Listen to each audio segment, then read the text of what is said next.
Tim Ryan, I want to start with the question that is on the mind of so many employees. Every survey shows that employees want flexibility, and yet many companies are now saying you got to come back to the office 5 days a week or arbitrarily 3 days a week. And many employees are trying to not do that, figure out how they can work from home, work hybrid. What should managers be doing to make sure that they are offering their employees what they want most, which is flexibility? Yeah, Sharon, thank you. It's great to be with you. I think it starts with more of a fundamental view, which is talent is short. And therefore, if organizations want to win, they have to have the right talent. And frankly, appreciate the war for talent is over. Talent won at the end of the day. And so I think organizations that want to retain and attract the best talent really need to think about ways to give their folks more choice and redesign how you do work across the board, because flexibility and choice matters. So the debate around in-office, out-of-office really needs to move to a much higher level, which is how do you create an environment where you can create choice for people with the belief that choice brings happiness, happiness brings better work for customers and clients across the board.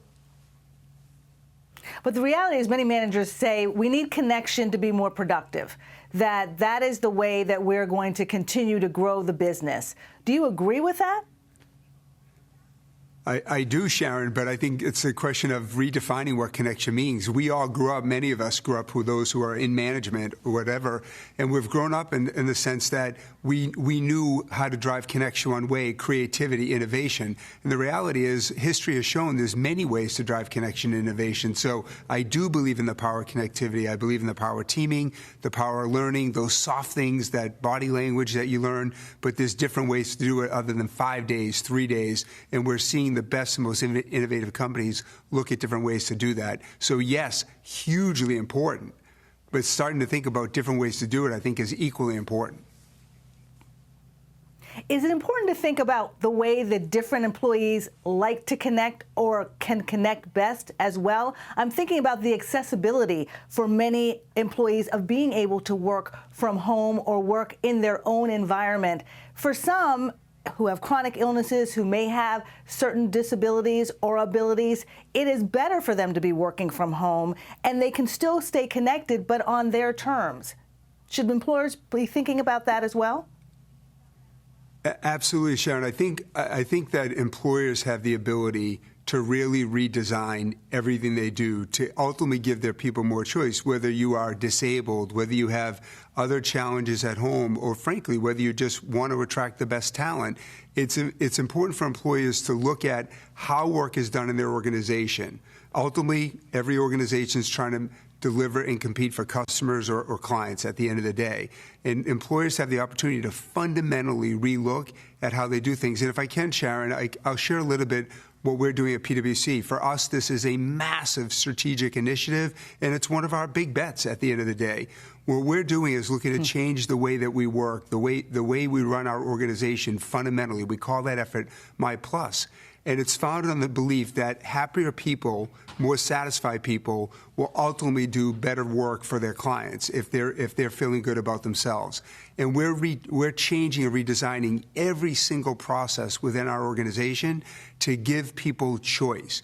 Choice around where they work physically, choice around how they work, hours they work, choice around what benefits they consume, how they go on their learning development journey, and how they ultimately consume our benefits and their relationship with our firm even after they leave. It is a completely different way of thinking, and it's grounded in that every single human being is different. If we think about the way corporate America has generally operated, is we say we give choice, but the reality is we've designed work to actually take away choice. Think about it, the 40-hour work week, Monday through Fridays. I don't think anybody would say there's a lot of choice there.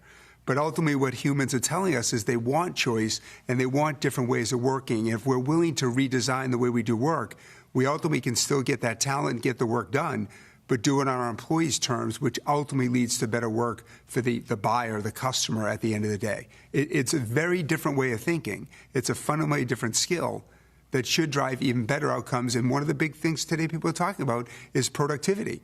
And the way you drive more productivity is you have a happier, more engaged workforce. Yeah. And when it comes to benefits, you talked about choice in benefits. That's also key to so many employees. Of course, they want the appropriate compensation, but that compensation includes much more than salary and wages, but the benefits. And it's not always that they're looking first at the 401k. There are other benefits that may be more important to people at different times in their careers. How are you offering that choice in terms of benefits? And how would you suggest companies that may not be able to do a wholesale change in providing choice can still offer the benefits that employees want most? So, Sharon, it's a great question. As you mentioned, employees value compensation. There's no doubt about it. In order to attract and retain the best talent, compensation is a huge part of it. It's table stakes from my perspective. The work environment, the culture is another huge point. And then the choice that I mentioned, then as you point out, benefits. Every organization that we look at is on some element of a journey around benefits. It goes beyond healthcare. It goes to things like mental health benefits, which unfortunately we are in a mental health crisis. So leading organizations are looking at what are their mental health benefits. At PwC, we've been continually evolving those to make sure we're leading that in that area, because unfortunately we see the incredible strain that mental health is bringing to our workforce and to the country at large. So that's one important area for organizations to look at. Another part of organization is time off. Many organizations have rich vacation packages, but it's hard for employees to always take it. So how are you incenting employees to take their vacation? How are you incenting employees to really take that time off? And when they do take it off, that they get it off and they actually get the time off. At PwC, we survey our people after their vacations to ask them what was their experience. Did you actually get what was promised, a week off or 2 weeks off, or was it interrupted? And how do we learn from that, which gets to feedback? Another element of the benefits that people look at is when you look at our workforce, and whether it be maternity or paternity leave, what are the benefits that go with people who are raising families and welcoming children into their families? Another important benefit. So the holistic look is incredibly important beyond just compensation and health care. And then the last thing I'll come back to, Sharon, it's choice. Because everybody consumes benefits differently. And what is valued by one group of employees may be less valued, so making sure they can see some element of what's in it for them in the benefits package is incredibly important. That brings me to another very important question, because as you're trying to decide this, you have to be looking at the greatest resource that you have as a company, which is the human capital that you have. But many times, managers, business leaders are looking at, of course, the bottom line, what needs to be produced, what service needs to be granted. But if you don't have respect for the human capital, it's not going to get done. So beyond recognition programs, beyond employee resource groups, what actions can managers actually take to make sure that they're showcasing the importance of human capital and, frankly, just being human in the workplace? So, Sharon, before I answer that, it's okay. I want to take it up a level to explain why we believe this is so important, and then I'll go directly to your question.